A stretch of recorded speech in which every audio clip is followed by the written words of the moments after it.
चाणक्य नीति में स्पष्ट रूप से चाणक्य ने एक अच्छे राजा की पहचान बताई है। वह श्लोक है, सुखस्य मूलम धर्म, धर्मस्य मूलम अर्थ, अर्थस्य मूलम राज्यम, राजस्य मूलम इंद्रियजय। अर्थात सुख का मूल धर्म कर्तव्य यानी नैतिक मूल्य है, धर्म का मूल धन यानी समृद्धि और संसाधन है, धन का मूल्य राज्य और शासन है और राज्य का मूल इंद्रियों पर नियंत्रण है। यह श्लोक शासन और व्यक्तिगत आचरण की कई परतों को समेटे हुए है, जो यह सुझाव देता है कि एक सफल और कर्तव्यपरायण राज्य का अंतिम आधार एक शासक की अपनी इंद्रियों और इच्छाओं को नियंत्रित करने की क्षमता है। इसका तात्पर्य है कि आत्मानुशासन और व्यक्तिगत प्रलोभनों पर नियंत्रण प्रभावी नेतृत्व और राज्य और उसके लोगों के कल्याण के लिए महत्वपूर्ण है। आज के 2 से 2,500 साल पहले धर्म को कर्तव्य कहा गया है, आजकल की तरह नहीं। चुनाव शेयर बाजार के लिए सबसे अस्थिर समयों में से एक है, क्योंकि वह अपने साथ बहुत अनिश्चितता लेकर आते हैं। आर्थिक परिवर्तनों की तरह चुनाव या नीतिगत परिवर्तनों जैसे राजनीतिक परिवर्तनों का शेयर बाजार पर बहुत बड़ा प्रभाव पड़ता है। आमतौर पर यह माना जाता है कि अगर चुनाव परिणाम मौजूदा सरकार के पक्ष में है तो शेयर बाजार में उछाल आता है, क्योंकि यह राजनीतिक स्थिरता का संकेत देता है, और इसके विपरीत अगर आया तो शेयर मार्केट गिरती है, लोअर सर्किट तक लग जाता है। हालांकि ऐसे कई अन्य कारण हैं जिनकी वजह से चुनाव शेयर बाजार में कीमतों को प्रभावित करते हैं। आइए चाणक्य के दृष्टिकोण से चुनाव और शेयर बाजार के बीच संबंध निर्धारित करने वाले कारकों पर एक नजर डालते हैं। तो जो पहला कारक है वह है चुनावी घोषणा पत्र। चाणक्य ने एक बुद्धिमान और मजबूत नेता के महत्व पर जोर दिया है, जो शासन की जटिलताओं को समझता है। उन्होंने माना कि राजा को न्यायी, ज्ञानी होना चाहिए और इसे उदाहरण पेश करना चाहिए। राज्य की भलाई उसके सबसे बड़ी प्राथमिकता होनी चाहिए, और ये बात चुनावी घोषणा पत्र देख के समझ में आती है। चुनाव घोषणा पत्र उन सभी आर्थिक, सामाजिक और पर्यावरणीय नीतियों की सूची होती है जिन्हें पार्टियां चुनाव जीतने के बाद लागू करने का वादा करती हैं। पार्टी की आर्थिक नीति यदि देश में आर्थिक विकास लाएगी तो उसके जीतने के रुझान आते ही स्टॉक मार्केट भागना शुरू हो जाएगा, क्योंकि इकोनॉमी के बढ़ने के चांसेस प्रबल हो जाते हैं। जो दूसरा कारक यहाँ पे आ रहा है वो आ रहा है पार्टी की विचारधारा। यदि पार्टी के पास अपने कार्यकाल के दौरान आर्थिक विकास के लिए बेहतर विजन है, अगले 5 साल का रोड मैप है और वो जनता के समझ में आ रहा है, तो उसके जीतने की संभावना अधिक है। इससे बाजार में सकारात्मक भावनाएं पैदा होंगी और कीमतों में उछाल आएगा। इसी तरह अगर अस्पष्ट और अस्पष्ट वादों वाली पार्टी चुनाव जीतने का संकेत देती है तो इससे बाजार में नकारात्मक भावनाएं पैदा होंगी और शेयर की कीमतों में गिरावट आएगी। तो आपको मैनिफेस्टो देखना है, और जिस पार्टी का मैनिफेस्टो है उसकी विचारधारा क्या रही है, वो अगर पहले सत्ता में रही है तो किस विचारधारा से उसने काम किया है देश में। उसकी विचारधारा आपको कंफ्यूज तो नहीं कर रही है, उसका मैनिफेस्टो आपको कंफ्यूज तो नहीं कर रहा है। और अगर जो भी एग्जिट पोल का रिजल्ट आएगा या जो लग रहा है कि ये पार्टी सत्ता में आने वाली है, तो इतना समझ लीजिए कि जिस दिन रिजल्ट आएगा उस दिन मार्केट गिरेगा, उसके पहले ही गिरना शुरू हो जाएगा। इसलिए इकोनॉमिक पॉलिसीज महत्वपूर्ण है। तीसरा पॉइंट, चाणक्य ने अर्थव्यवस्था पर महत्वपूर्ण जोर दिया है।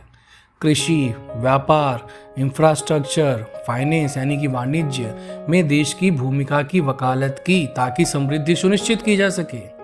उन्होंने कराधान पर चर्चा की। कराधान मतलब कर, टैक्स। यह उचित होना चाहिए और अत्यधिक बोझ नहीं बनना चाहिए। ये आर्थिक गतिविधि को बढ़ाना चाहिए न कि दबाए। इसलिए गवर्नमेंट सब्सिडी प्रोवाइड कर रही है, टैक्स कम ज़्यादा करती रहती है। यदि जिस पार्टी के जीतने की संभावना अधिक है उससे देश की वृद्धि और विकास को सुविधाजनक बनाने के लिए बेहतर आर्थिक नीतियां लागू करने की उम्मीद की जाती है तो शेयर बाजार में तेजी का रुख दिख सकता है। यदि हम अभी के समय की परिस्थिति देखें तो हम आपके साथ सेक्टर साझा कर रहे हैं जिनमें तेजी की उम्मीद रहेगी। वे हैं IT, health care, FMCG, food, agritech, renewable energy, infrastructure, defence. आपका ध्यान इन सेक्टर्स में केंद्रित रखिए। हमने अपने शॉर्ट्स में उन शेयर्स के भी नाम बताए हैं जो आपको पोर्टफोलियो में शामिल करना चाहिए, क्योंकि जून तक निफ्टी के 23,000 पहुंचने की संभावना है, इसलिए नाव पर आपको सवार होना चाहिए। ठीक है, अभी हम अगले पॉइंट की तरफ आते हैं। पॉइंट चौथा ये कहता है कि नेता का व्यक्तित्व और लोकप्रियता। किसी नेता का व्यक्तित्व भी शेयर बाजार में कीमत के रुझान को निर्धारित करता है। उदाहरण के लिए, यदि नेता का व्यक्तित्व शानदार है और वह प्रभावशाली है तो वह देश में अधिक विदेशी निवेश आकर्षित करने में सक्षम होगा, जिससे सकारात्मक भावनाएं पैदा होंगी और शेयर बाजार में तेजी आएगी।